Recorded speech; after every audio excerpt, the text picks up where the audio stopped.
I had a student once who when I was teaching, I had a student who I thought he did something wrong and he didn't, and he was really like hurt about it. And I went over to him. I'm like, you know what? I owe you a blessing. Next day, the mother comes and she was like really like happy. She was like, you should know, you really made an impact on my kid. Like you went.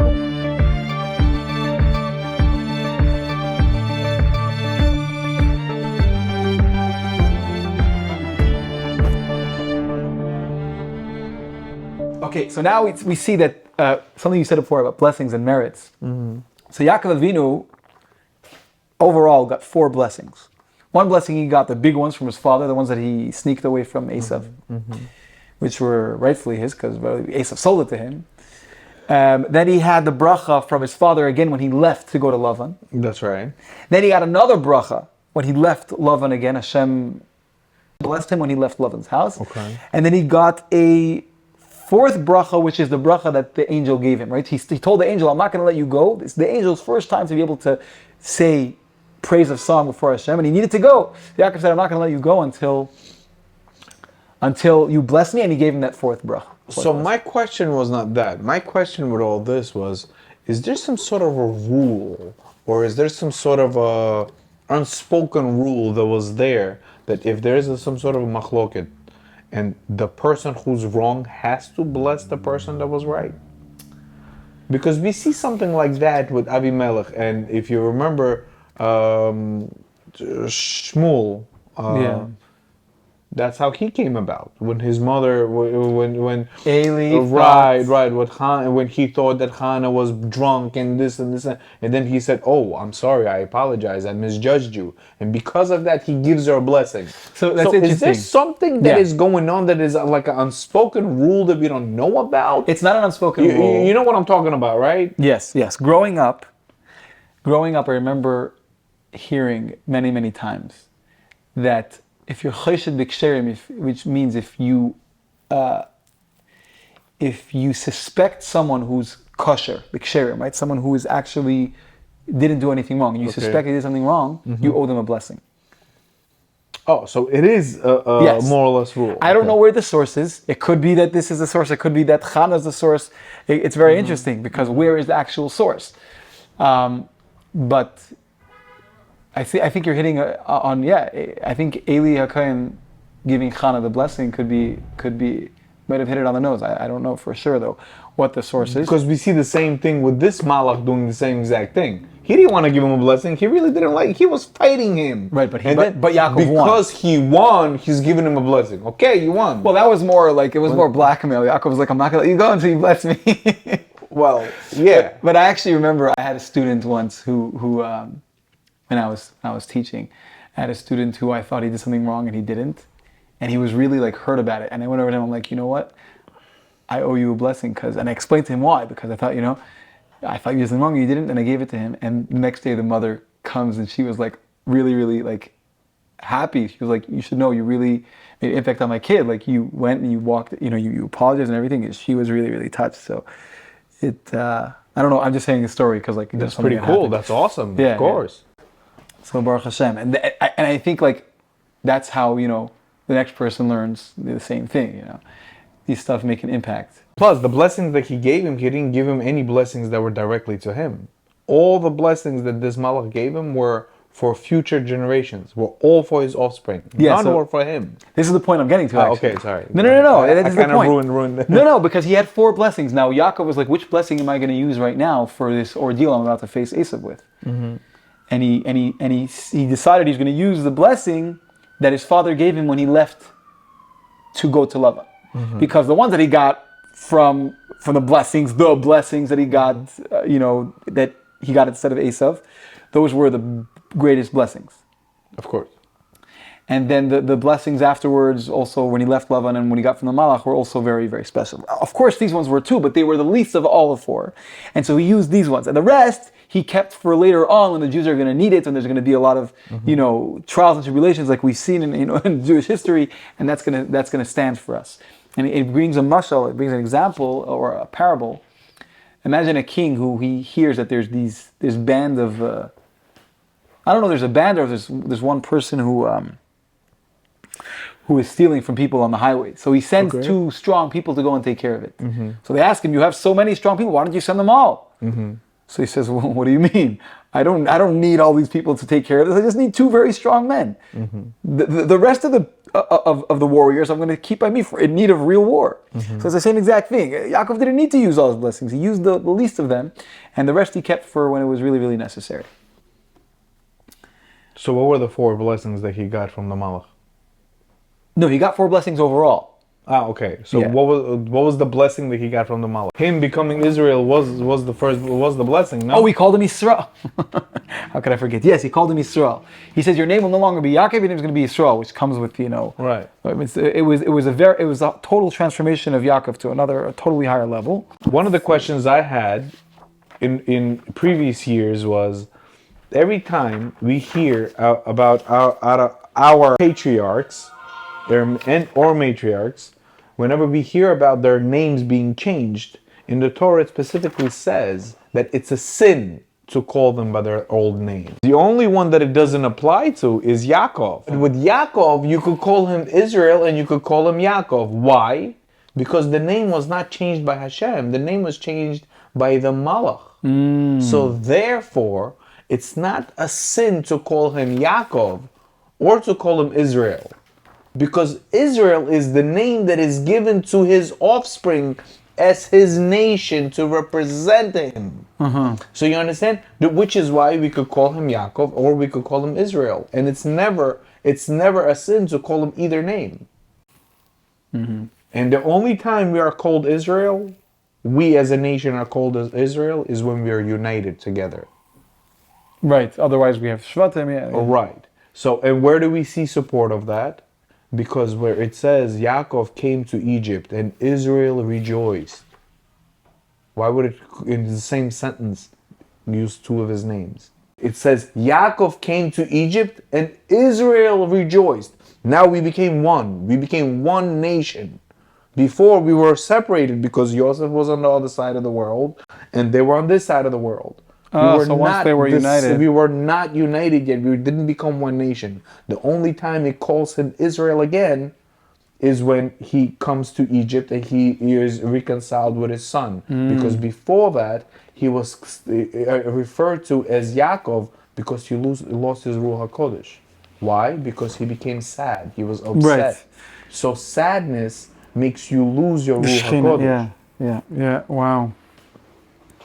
Wow. So in order for you to have holiness on its highest level, you cannot be depressed. You cannot be sad. You have to have simchas. You have to be happy in order for Hashem's Shekhinah to rest on you.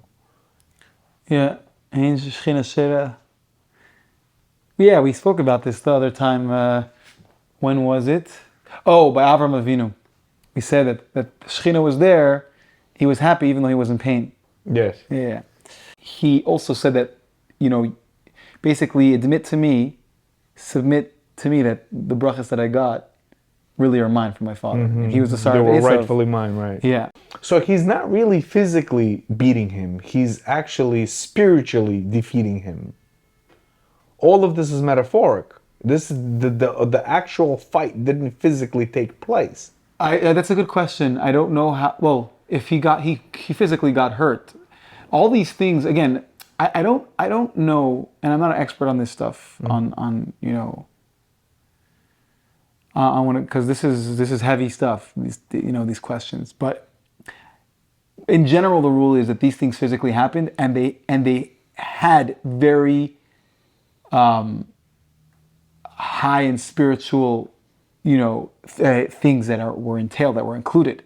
This fight happened physically, but it wasn't just a physical fight. It was for everything. Oh, there was a lot of things that were happening. In the higher worlds, Right. We're just looking at it from one perspective, from one spectrum of the whole thing. Yeah. But there were a lot of things that were coming into place. This is a very, very spiritual thing, but it happened physically. Are you done with your list? Yeah, the list is pretty much list. I just have something to work off of, good, interesting stuff, and then this happens. Right. Yeah, we kind of go off track, which is going back and forth. what we want. You know, this is why I came here. Right, because this way you get more I could material sit to by work myself with. and just talk to the camera, but it's not. You know, that's not podcast material. You know what I'm saying? Yeah. We got to pick our brains a little. Like I can't make a somersault by myself. You know what I'm saying? I saw that. I saw you need some practice. No, it's you do it quickly. It's you can hurt yourself. I don't know. Bro, that was a very Sephardic somersault, bro. You know these people? I saw people like they jump over like 6, 7, who knows how many people like lined up, like on the ground, and they just like, and then they just kind of land on their things and just like roll over. And I'm like, how are you doing that? Like a big guy just like flying like a bird. Practice, man. It was so cool. That's how jiu-jitsu works. You know, you got to know how to fall. You know, and I think also you have to have some a little bit of fat on you in order to like. If you're just bones, you're gonna. I'm sure the fat guy is thinking, I wish I was as bony so I could do all these things. Yeah. The grass is always green on the other I'm side. talking about specifically falling down. You know, I don't know, but the guy was a beast. Anyway, I don't know. I'm just like going off. Okay, so now we come to the story of Dina. Right, Dina goes out, and someone sees her, likes her, takes her, and basically the whole town pays for it. Right. We know the story, right? Right. Shimon and Levi went, but so out of this whole story, you know, Dina eventually didn't want to go, and then Shimon promised that he would marry her, and the whole question about how that's possible. I mean, it's from Matan Torah, but eventually from that was born Osnas. Right. Osnas was the daughter of Dina, and in the beginning there was a thought. So some of the sons wanted to kill her because she was to have a mamzeres, a bastard, and Yaakov Avinu took a little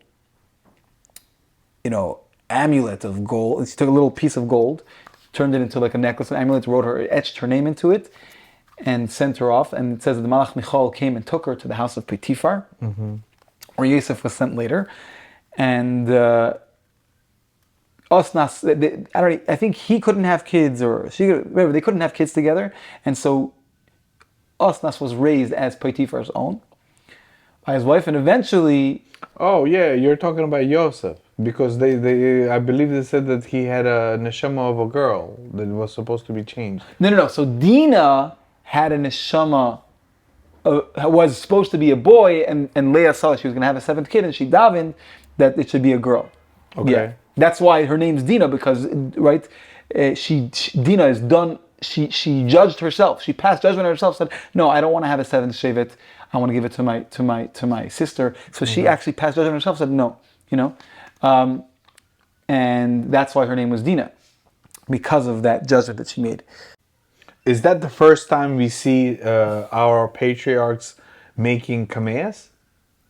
I don't know if it was a kamea. I mean, it's some kind of amulet. I guess it was a it had An amulet is an amulet at the end of the day. No, I'm saying I don't know if there was a scroll in there, but he took a piece of gold, etched her name in it, and put it on her. I didn't read anything of more significance than that, but it's very possible there was. But wait, amulet doesn't necessarily have to have a scroll in it. So again, I don't know if it was obviously some kind of protection, not a question about it. You remember the story with Micha, how he goes and takes the little plate the plate that has Hashem's name on it, and he says "Rise, bull." So once again, it's almost like an amulet, but it doesn't necessarily have to have a scroll in it. You could just imprint it Hashem's name, or imprint whatever they had to imprint on it. Yeah. So.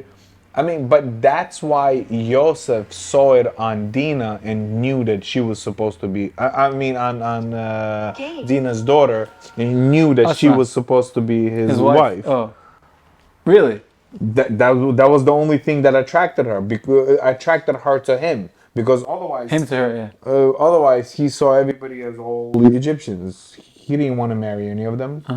And when they came to find him a wife, everybody came and gave a piece of their clothing or something to Yosef for him to choose who's going to be his wife. And this necklace was given to him. And when he saw the necklace, he says, "I want the owner of this necklace." and then he says, okay, it's her.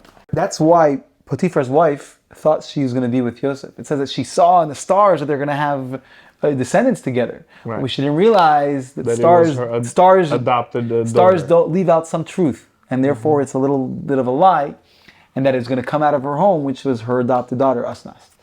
That's what she saw. That they would have descendants together, but it was going to happen through her adopted daughter, who was Yosef's niece, right? Who was a niece of Yosef. And also, if Yosef would have failed his test, they would have had children together. Yeah. So it goes to show you that when it comes to Jews, the stars can be changed. Well, like everything, the stars can have more than one meaning, right? For example, when they said that Moshe Rabbeinu was thrown in the water, he was in the water.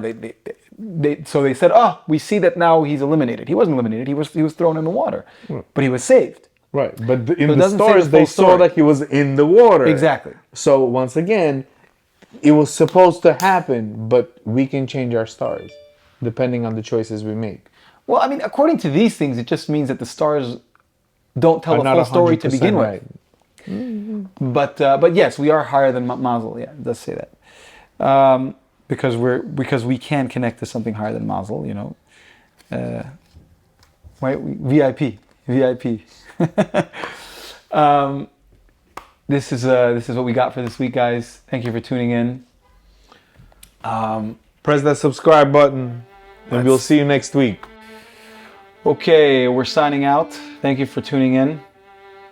Rate my somersault 1 to 10, please. Thank you very much for your attention. We will see you next week. Enjoy. All right. Good Shabbos. Good Shabbos.